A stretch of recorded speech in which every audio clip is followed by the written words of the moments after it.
This is the Content Marketing Podcast, episode number 175, Content Marketing Lessons from Fiction Writers, an interview with author and content marketing expert Erik Deckers.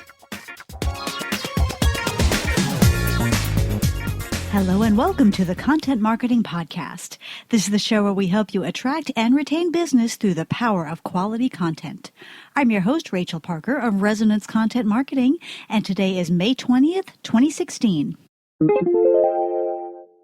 Hello, or as we say in Texas, howdy, and thank you for joining us for today's episode of the Content Marketing Podcast. Just a reminder, this podcast is available on iTunes and Stitcher and SoundCloud and now on Google Play Music. So if you like what you hear, please feel free to click on over and subscribe so you can get every single episode delivered directly to your happy little ears. I also invite you to subscribe to our weekly tip emails. Yes, every Friday, we send out a quick content marketing tip, plus links to our weekly video and the weekly blog post, as well as the podcast. To subscribe, just go to resonancetips.com. Last week, we shared 5 warning signs of BAS, also known as Bad Agency Syndrome. If you happen to miss that episode, feel free to check it out on iTunes or Stitcher or via the RSS feed. Today, we turn our attention to writing, and our special guest, author and content marketing expert Erik Deckers, will share some secrets we can borrow from fiction writers in creating our own content. But first, it's time to check in with our news feed for this week's rundown of news you can use. Just when you thought you couldn't possibly keep up with one more player in the social video landscape, check this out. Amazon, yes, Amazon, will soon let people post videos to its website, putting the company in more direct competition with YouTube.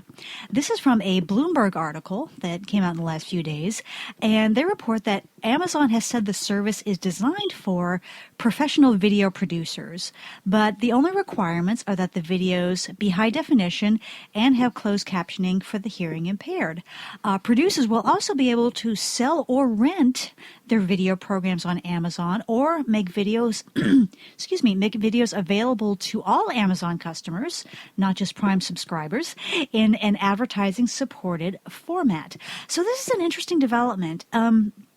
It sounds like what Amazon is doing is bringing on the kind of amateur video content producers, the web series people, and giving them an opportunity to drive revenue. But, I wonder how brands are going to see this. I wonder if brands are going to really latch onto it the way they latched onto YouTube. So it will be interesting to see how this shakes out. Anyway, if you'd like to learn more about the service, visit videodirect.amazon.com. Okay, also some news out of Instagram. You may have noticed a new logo that they just rolled out in the last couple of weeks. I still find myself hunting around for Instagram because I'm looking for the old logo. What they did is they replaced their retro kind of Polaroid-inspired logo with one that's more modern and more icon-like. And they've also introduced some internal changes. As Instagram says, the simpler design puts more focus on your photos and videos without changing how you navigate the app. So a few changes out of Instagram. Okay, our content hit of the week is a post titled 8 Ways to Build Credibility and Trust with Content Marketing. This is a guest post by Joshua Knight, that's N-I-T-E, on the Top Rank Marketing blog. And I was really attracted to this post because when I talk to people about why we do content marketing, one of the key reasons is that we are looking to build what I call a foundation of trust. And in this video, Joshua gives us 8 solid tactics for making our content more trustworthy. And that goes from simple things like publishing on a regular schedule to more advanced approaches like incorporating influencers. And it's a very, very good post, very good treatment of the subject. And I will, of course, share the link in the blog post for this episode. Okay, that's it for this week's update. If you stumble across something you think might be of interest to your fellow content marketers, please tweet it to me at @ResonanceCONT, Resonance Content with the ENT lopped off, so that we can share. Now it's time for this week's Spotlight segment. Content Marketing Lessons from Fiction Writers, an interview with Erik Deckers. Erik Deckers is the president of ProBlog Service, a content marketing agency with clients throughout the United States. He's also the co-author of Branding Yourself, No Bullshit Social Media, and The Owned Media Doctrine. Erik has been blogging since 1997 and has been a published writer for more than 26 years. He has also been a newspaper humor columnist for over 20 years and has written several radio plays and stage plays and numerous business articles. Erik was recently the Spring 2016 Writer-in-Residence at the Jack Kerouac House in Orlando, Florida. And today he's kind enough to join us to share some content marketing lessons we can learn from fiction writers. So without further ado, here's our special guest, Erik Deckers. Hey, Erik, welcome to the podcast. Hi, it's great to be here. Thanks for joining us. So I just gave everyone your official bio, but would you mind giving us a little bit more personal introduction to who you are and what you do? Sure. Well, I'm first and foremost a professional writer. I'm one of the lucky ones who gets to be creative for a living. And I do that as a content marketer, but then as a sideline and as a hobby, I'm also a writer. So, in fact, right now, if my voice sounds a little echoey, that's because I'm sitting inside the Jack Kerouac House in Orlando, Florida, as their spring writer-in-residence. And so, writing's pretty much my whole life. Everything I do revolves around the written word. Right. Well, tell me about the writer-in-residence position and a little bit about the Jack Kerouac House. So Jack lived here in 1957 and 58 in Orlando while he was writing Dharma Bums and waiting for On the Road to be published. And about 15 or 16 years ago, after the house had run down and was kind of in a ramshackle state, a group of people bought it, fixed it up, and turned it into a nonprofit writer's retreat where one writer every 3 months gets to spend their time here working on whatever. And they have applications from all over the world. Wow. And I just happen to be one of the lucky few chosen for this year's class of writers. Great. So you're drawing a lot of inspiration from the surroundings. Is Jack's ghost speaking to you, feeding you great ideas? Not so much, but believe it or not, I actually worried that he would be here. I have not slept in his back bedroom. Or his bedroom in the back, even though some of the other writers did. I get a little too creeped out. Right, exactly. So I sleep in his mom's room. That's much, much better. Oh yeah, absolutely. Well, that's great. What a great experience for you. Yeah, it's been excellent. Yeah. So you mentioned a little bit about your background as a writer and as a content marketer. How did you come to work with content marketing leaders like thought leaders like Jason Falls and Kyle Lacey? Well, Kyle and I worked together on his first book, Twitter Marketing for Dummies. I ghost wrote half of that. And so when that was finished, we decided to write another book, and we created Branding Yourself. And about a month after that was done, I was already friends with Jason, and I texted him and I said, hey, I've got an idea for a book. Do you want to write it with me? And I explained what it was, and he said, sure, I'll do it as long as I can name it. And so that's how we came up with No Bullshit Social Media. Right. That's a very Jason title, so I'm not surprised. Yeah. Well, that's great. That's wonderful. So Erik, you and I are very similar in that we both come from strong writing backgrounds. Myself more on the copywriting side, and we're now in the content marketing agency field. So let me ask you, from a writer's perspective, how do you see the state of content marketing as it is today? The state of overall content marketing, I would they would call it fair to middling in the South. It's not, as a whole, it's not that great. And that's because I think people are not spending enough time focusing on creating quality content. Now, I've always thought that was a stupid strategy. When people say 5 secrets to good blogging or good content marketing, and step number 1 is to write good stuff, as if that's an option. Right. It's I wasn't going to do this until you told me to, and so I'll put it on my checklist of things to do. It's not that kind of option, but at the same time, as much as I think that's a dumb step, it's an important step that people are missing. Mm-hmm. And I think what they're doing is they're creating mediocre content that people are ignoring, Mm-hmm. or they're just not paying attention to. They're just not willing to share it. They're Right. just not spending a lot of time reading it. And so, in order to keep their numbers up, content marketers create more content. They Mm-hmm. figure if my numbers aren't up, I don't need to do better. I need Right. to do more. Mm-hmm. Right. And Right. so I think that's kind of contributed to the downfall of content marketing. Mm-hmm. Mm-hmm. Yep, absolutely. And Eric, when we were chatting last week before we set up this interview, we were talking about the rise of automated content and machines actually creating content. Oh, sure, the robo writers, Mm-hmm. the people that do things like Forbes monthly and quarterly financial statements from all the different companies, Mm-hmm. and Yahoo Fantasy Football has its weekly recaps of your league games based on just the data that gets dumped into it. Mm-hmm. It creates something that reads sort of like a sports story, but when you put each sentence as its own bullet point, makes just as much sense Mm-hmm. as when it was in the story format. So Mm-hmm. so it's that idea that the writing is good enough for who it's for, and I Right. think it's ruining both the reader and the writer. Mm-hmm. Mm-hmm. Yeah, it's almost like people are saying, okay, this guru told me I need to create content, and I did, and I put a lot of keywords in it, and I got X amount of traffic, so okay, on to the next thing.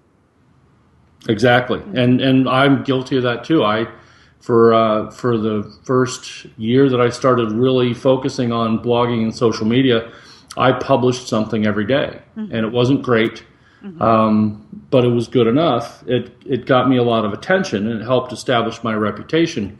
Mm-hmm. But I was lucky in the sense that I had been writing for 20 some years by Right. that point, and so even my first draft was still better Mm-hmm. than a lot of stuff that I see going out as a final draft. Mm-hmm. Mm-hmm. Yeah.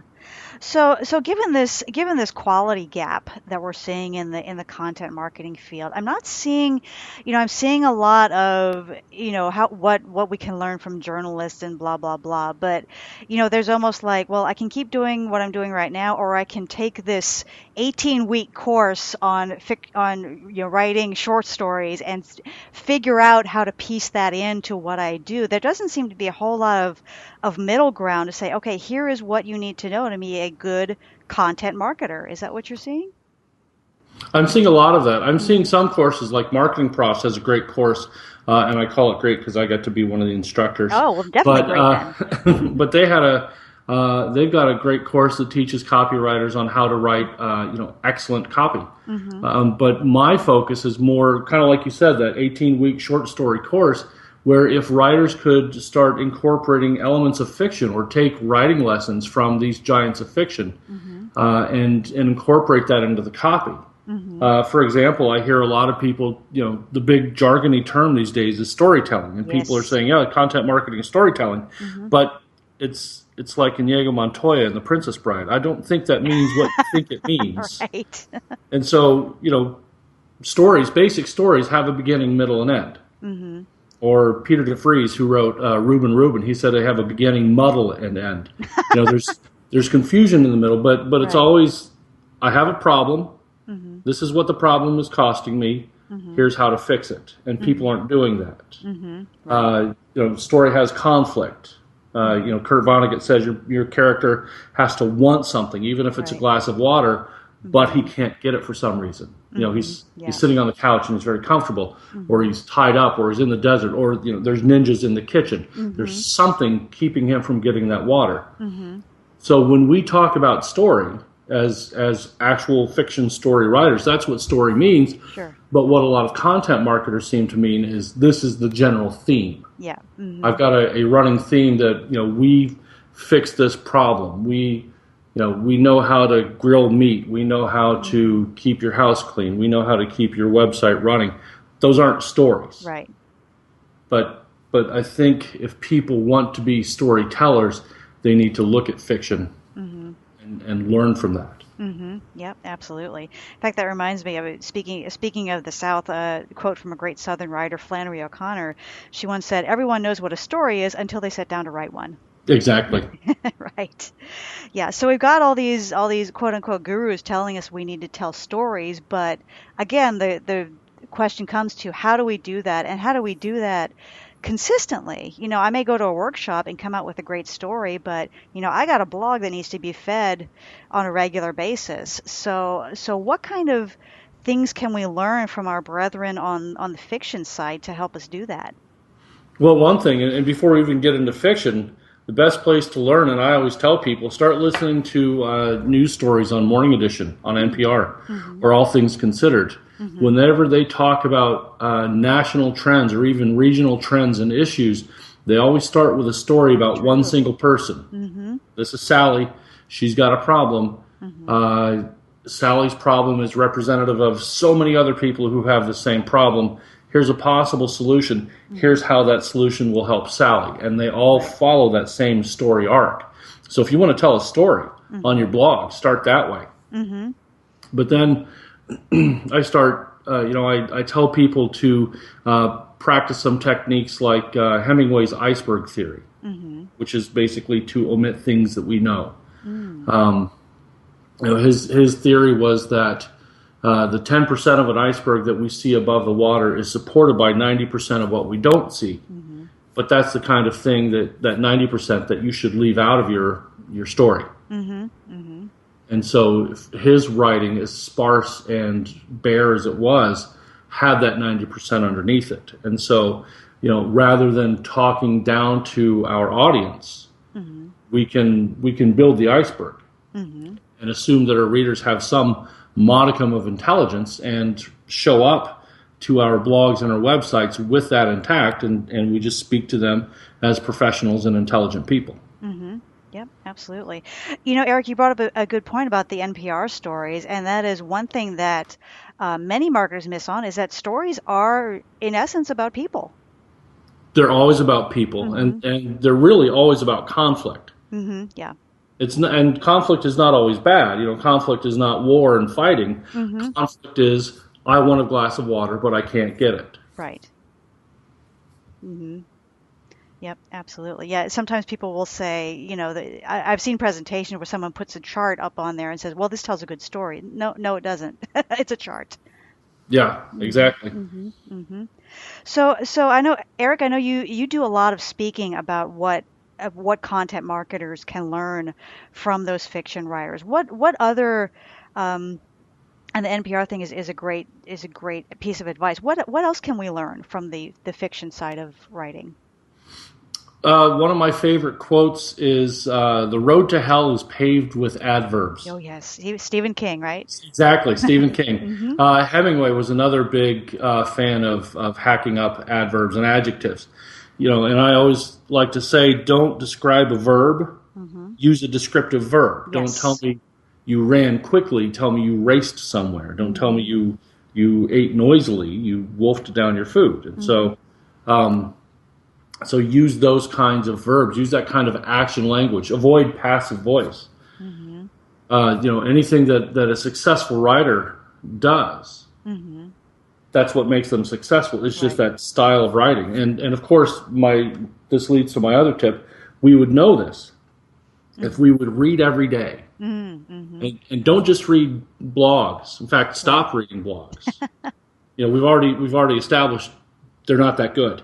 Mm-hmm. And so if that's what you read, you will also become not that good because that's Mm-hmm. the bar that's Yeah. being set for you. But if you read every day and you read your favorite published authors Mm-hmm. who have real published books, whether it's British murder mysteries, which is my favorite, Mm-hmm. or horror stories or literary fiction, read every day because that teaches you what good writing looks like. And it Mm-hmm. gives you, frankly, gives you techniques to steal. Mm-hmm. Yeah. Yeah, absolutely. I mean, to give an example, Eric, I see so many so many blogs who are we're getting into kind of English mechanics here, but it's subject verb object, subject verb object, subject verb Hmm. object. And one of those things that we learn from those other authors is how to mix it up a little bit and have an actual rhythm and music to the story. Whatever, even if you're talking about search engine analytics, you can still make it an interesting experience by just varying your voice and how you express things. Oh, sure. In fact, Elmore Leonard said one of my favorite things. He said basically that if proper usage of what we learned in English gets in the way, it has to go. He said, I Hmm. can't allow what we learned in English composition to disrupt the sound and rhythm of the Hmm. narrative. Yes. Hmm. And language has a sound and rhythm. And Hmm. so one of the things I like to do when I write is just play with the sounds of the words. I like to imagine people reading out loud what Hmm. I've written. And so I pick the words that sound good when read out loud rather than writing for the eye. Hmm. Hmm. Yep, absolutely. So what else? What other advice do you have to offer from the world of fiction? Um, my The one that saved me, I think, years ago was when Annie Lamott said, "Write shitty first drafts." Because I had, it gave me permission to do what I Yeah. had been doing. Hmm. I didn't know that I could mess up and not be great that first Hmm. time out. Hmm. So write shitty first drafts, but and Hemingway again. I love Ernest Hemingway. That's why I keep quoting him. But Hemingway said the first draft of everything is shit, Hmm. and so you have to expect that. You have to expect that what you put down Right. that first time is not very good, Hmm. but then you need to come back hours or even days later and rewrite. Yes. Just clean up, rewrite it. And then the third time around, that's your cleanup time. Again, hours or even days later. So what that means for, especially for a lot of content marketers who like to publish every day, Hmm. it means don't spend 2 hours on a Sunday afternoon writing the week's blog posts, Right. Hmm. which I know so many people do. And they seem to brag about it that, I take 2 hours every Sunday and I write my 5 blog posts, or, Hmm. maybe that's a warning. I don't know. Yeah. But it's like when they do that, I can tell. Hmm. I Yeah. can tell they spent 24 minutes on that blog post. Hmm. And I can tell that they didn't look at it again. Right. And it comes out not just because there's a typo or two, but just, unfinished thoughts and ideas that don't flow. Again, if it's story, it's a terrible story Right. because it makes no sense. Hmm. Hmm. So always understand that the first draft of everything is shit, Hmm. and then fix it before you publish it. Hmm. Yeah, it's funny, Eric. I think it was Anne Lamott who commented one time. She goes to sleep every night in absolute terror that she would die in her sleep and someone would discover her first drafts and see what a horrible writer she was at that first outset. Was that her? Was that her story? It sounds I like her. I think it might have been, yes. Yep. And then also, one of my favorite quotes from Hemingway is, I think it was him, "Write drunk, edit sober." Was that him? Oh, you know what? I'm gonna correct you on that one because Oh. I have told people that for years, and anytime I give this talk, I apologize for spreading that. I Uh-oh. feel so bad. What Peter DeFries, who I mentioned in the very beginning, Yeah. he said, sometimes I write drunk and edit sober. Mm-hmm. Other times I edit drunk and write sober. Mm-hmm. But Hemingway never actually said that. I was Oh, so wow. so angry to learn that that was the case because that was a wonderful quote. And anytime I'd say it, I would get so many retweets on that on that slide, Mm-hmm. and people would share that the most. And then I found out that I've been spreading bad Oh my information for goodness. years. I felt terrible. Well, someone else is spreading it too, because I certainly heard it. So. Oh yeah, and I thought it was the best quote ever. Mm-hmm. Mm-hmm. Yeah. Yeah. It's wonderful. In fact, I've written blog posts about it. And whether or not he said it, Yeah. that aside, it's a great philosophy. Not that you should get hammered before you start working, Mm-hmm. but rather when you think about what alcohol is, it's a depressant, and it depresses those filters in our Yeah. brain that keep us from dancing on the table or saying weird and just crazy shit. Mm-hmm. If we're drunk, we're likely to do that. So at Right. least get into the mindset of being willing to say that weird and crazy stuff that you're not supposed to say and put that down Mm-hmm. uh, in your draft and then in your work, and then edit it and go back, in the cold light of day and edit that. But don't take it out. Just smooth over the roughest parts, but let that drunk talk stay there, because those are your best ideas. Yep. And if you want a shot or two of whiskey while you're writing, get no stop. Right. Right. So what are some approaches that we can take to that? Because I slip into that too. Like, I write 5 words and I immediately want to edit. How can we get into that free, pardon the image, but that initial vomit onto the page? How can we get past that editor that wants to interject at every single word? That takes practice. I'm still working with that. My writing on the book that I'm working on here at the Kerouac House, it's going a lot slower because I keep doing that. And so one thing that I've started doing is I force myself to just write and write and write, and then I'll go back and fix. And so sometimes that even means letting typos go. Which, when I see those, they just bother the hell out of me. And I want to go fix it, and I have to tell myself, no, you can't do that. It's not time yet.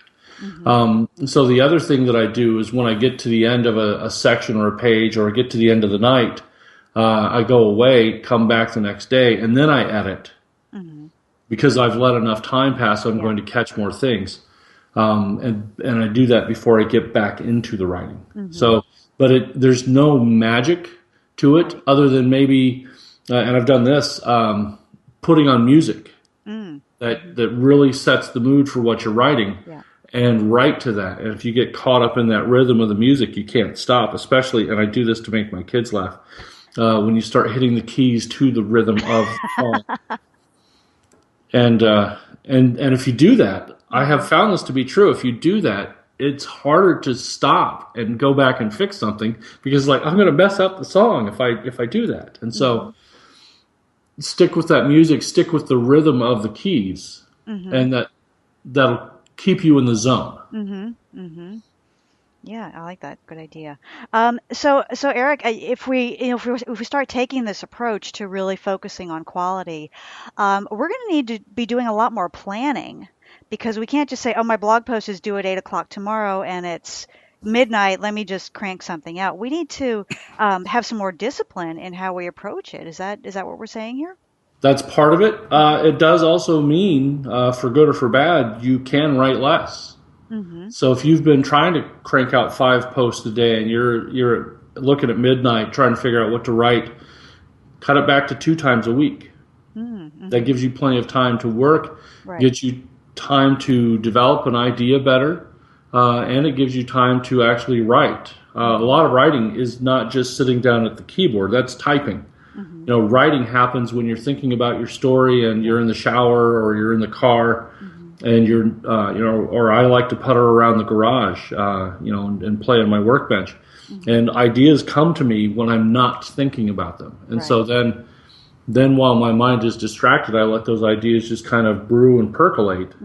So then when I do sit down at the computer, I've got this well thought out idea that just, it pops out, and I'm done in a few minutes, rather than struggling to come up with the thoughts for the next 2 hours at the keyboard. Right. Yeah. Speaking of ideas, how can we avoid the trap of just writing what everyone else is writing about? Like, if you're a social media blogger, how to get more Facebook followers, something that everybody's doing. How can we really dig deep and find those wonderful topics that are intriguing and that not everybody else is covering? What are some ideas you have for getting those thoughts going? Well, one of those would be to stop reading everybody else's work. I've got 3 article ideas that I would like to do, but somebody else covered them. And so I'm kind of sitting on those to see how many other people write about it. And if nobody else does, I could tackle it. If a lot of people do, I'm not going to touch it. But the other thing is, if I'm reading a lot of blogs, I'm going to have all kinds of ideas, because I've seen all kinds of people writing about that same topic. Right. So that's where not reading a lot of content marketing stuff has really helped me out. The other thing that I do is, when I talk to people and they have questions, like question and answer time at a presentation, or they've emailed me a question, a lot of times that's something that I'll answer. And, I'll email the answer or I'll give the answer during the talk. But that's worthy of a blog post because chances are they're asking it in a way that nobody else has. Or they're asking about a particular scenario. So maybe even getting specific into a particular field. How do I build up more Facebook fans for my real estate practice or my dentist office? And so now, yes, I've got a smaller audience, but how big was it really going to be if I'm just doing yet another Facebook 101 post for everybody? Right. I've got that smaller audience, but I'm demonstrating to that small audience that I can do the things you're looking for me to do. Yeah, great. And so, Eric, getting back to storytelling, which we talked about a few minutes ago, how can we incorporate storytelling in those kind of, industry specific topics that we all have to talk about? So if I were going to write a story about how to get more Facebook followers for my real estate business, how would I incorporate story into that? So if you have a real estate business and you want to talk about that, or if you are a consultant to real estate agents, actually put the steps into practice. So this is one way to make sure that you're doing something that nobody else is doing, is actually do the thing. So, I work with a real estate agent, let's say, and we try 5 different techniques, and in a month, I get to come back and report on the results. Now I've got something that nobody else has, and that's original data. And I've got something else nobody else has, and that's the story of how we got that data. And so I could say, here are steps 1 through 5. This is how you do them, but that's boring. Or I could say, we wanted to do an experiment. We tried these 5 things because we had this problem, and here are the things that we learned from each of those 5 steps that we tried. Now I've got a story. Yeah. And you can talk about the things that didn't work, which is also something nobody else is doing.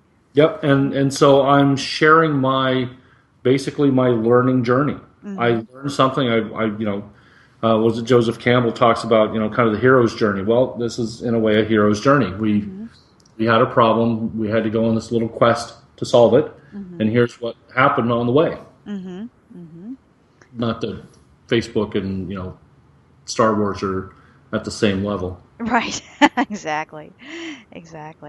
Well, tell me a little bit more about how you advise content marketers in terms of what we can learn from the fiction world. My big thing is just I want content marketers to write well, and I know that also includes video and photography and podcasting like this one, but my focus is writers, and I just want writers to do a good job, and so anything and everything that I can get them to do, such as reading every day, finding that one technique that you want to practice, and then incorporating that into everything that you write, not just special private writing time, but sending emails, incorporate that technique, writing a report for a client, incorporate that technique. Finally, when it comes time to use that in a blog post, you've practiced this for days and weeks, and it becomes second nature. So I've got certain things that I do that I do well, but they started out as me seeing somebody who did that and just doing it everywhere. Even to the point where I edit emails. I don't send emails right away. I write it, I sit for a few minutes, and then I edit it just to make sure it's learning that technique that I want to try, and it pays off. Yep, absolutely. And Eric, I want to tap into your experience on the agency side. So when you talk to clients, is there do you run into the mentality that, well, why should I put so much effort into quality, because someone's just going to read it, and if it's really good they might share it a couple of times and then they're on to the next thing? Do you find it challenging to make the quality argument sometimes? I have had to make it before, but I've been lucky in the sense that most of my clients know who they're getting. They work with me, and they believe in the idea of quality.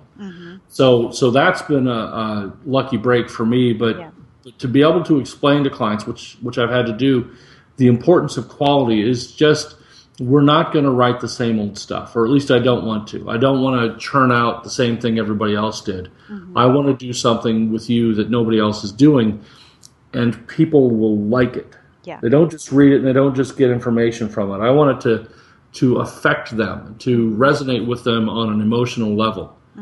So, for example, working with a cosmetic dentist several years ago, we talked about the importance of just the confidence that is brought about just by a pretty smile. Yeah. And testimonials from people who felt self-conscious and they didn't feel attractive because they didn't like their smile, but they got the veneers or they got the caps and crowns or they got something and they felt better about themselves. And so we brought emotion to that rather than, here's what veneers are, here's what they do, and here's how you care for them. We did some of that, but we also made sure that we brought emotion into it. That's where quality writers and well-trained writers can make a difference. Yep, absolutely. Well, Eric, give us one more gem of wisdom for what we can learn from our brethren in the fiction world. My biggest one is Hunter S. Thompson's one of my favorite writers, and he's a big proponent of grab readers from the beginning. Yeah. And so what he would do is he would write 3 to 5 lead-worthy sentences. That opening sentence in a newspaper article, which is supposed to be so dramatic and attention-grabbing. He would write 3 to 5 of those and string them together and just hit the writer with one after the other. And then he would kind of calm down a little bit and let you rest, let you catch your breath, and then again, hit them again and make sure that these were the hardest hitting, most dramatic, most exciting sentences of the entire book. If you do it all the time, it's like shouting. Yes. Like having an entire conversation by shouting. But to just do kind of peaks and valleys with a series of lead-worthy sentences. But the most important part is to grab people from the beginning. So I'm looking at the the screen right now. But the opening line from Fear and Loathing in Las Vegas was, "We were somewhere around Barstow on the edge of the desert when the drugs began to take hold." That's right. Like, wait, what? Right. And so, in fact, that also calls back to Hemingway's iceberg theory. There's no explanation of what drugs do. Right. We all know. There's no explanation of what Barstow or the desert is. We all know. But to be, we, and who the hell is we? We were somewhere around Barstow on the edge of the desert when the drugs began to take hold. It's like, it's like one of those things where you wake up and go, where am I and how did I get here? So that's the opening line to the novel, and it grabs your attention. And then the next 3 sentences are about him and his lawyer. He always refers to him as my attorney. But being attacked by huge bats, or what they thought were huge bats, which was actually just a drug-induced hallucination. But again, it's 4 sentences just over and over, high drama, high impact, and really screaming at us to pay attention. Right. And then he settles into the story. Yeah, and so you read those first 4 sentences, and it's like, I got to find out what's going on. Yep. So what that means for content marketers and for bloggers especially, this is not, telling a story about Pam and I were at coffee one day and she had the latte and I had the mocha with skinny foam and blah, blah, blah. It's not that. Right. That's not attention grabbing. If you think that's important, cut it out and put it somewhere else in the story. And if it doesn't fit, then it wasn't important. Yep. Wonderful. Well, Eric, I could just sit here and listen to your gems of wisdom all day, but so tell us here's one thing I forgot to ask. What are you working on down there at the Kerouac house during your residency? Well, I'm still doing day job stuff. Okay. Luckily, we have Wi-Fi here. But I'm also, and I live here in Orlando. That's what's been great about it. We moved here last September from Indianapolis. So I go home on weekends. But I've got a humor novel that I'm working on. Great. And I'm about a little over halfway through the first draft, and I'm hoping to get at least 2/3 done before my residency ends at the end of this month. Wonderful. Wonderful. Well, Erik, if our listeners would like to learn more about you and learn more from you, where's the best place to find you on the World Wide Web? Well, I'm Deckers on Twitter. Okay.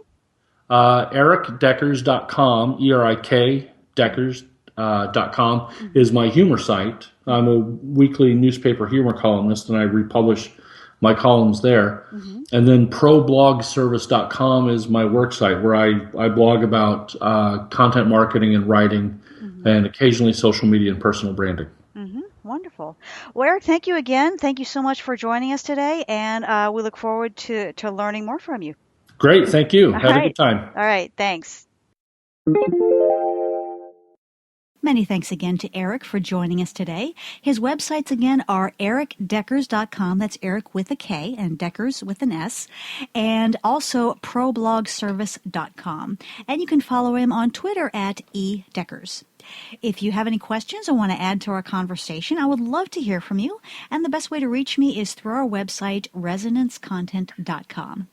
Now it's time for our content marketing tip of the week.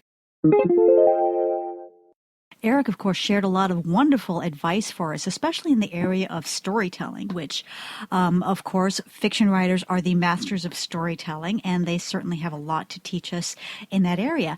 And one point that came up in our conversation that I want to reiterate, I think it bears repeating, is that if a story is not about people, it's not a story.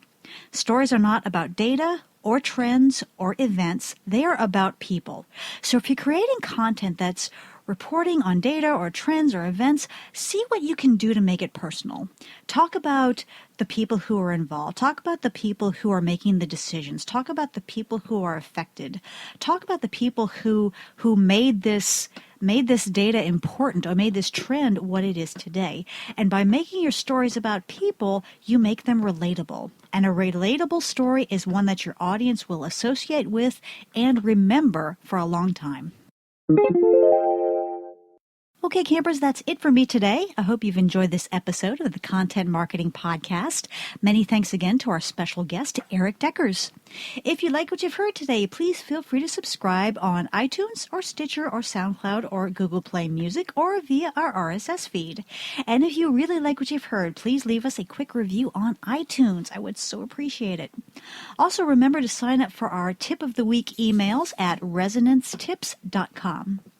As I mentioned recently, I have started taking a poetry class, which I'm thoroughly enjoying. So this month I am sharing quotes from great poets. And today's quote comes from John Donne. He once wrote, quote, "Art is the most passionate orgy within man's grasp," unquote. Again, this is Rachel Parker with Resonance Content Marketing. Thank you again for listening, and we will see you again next week. Take care.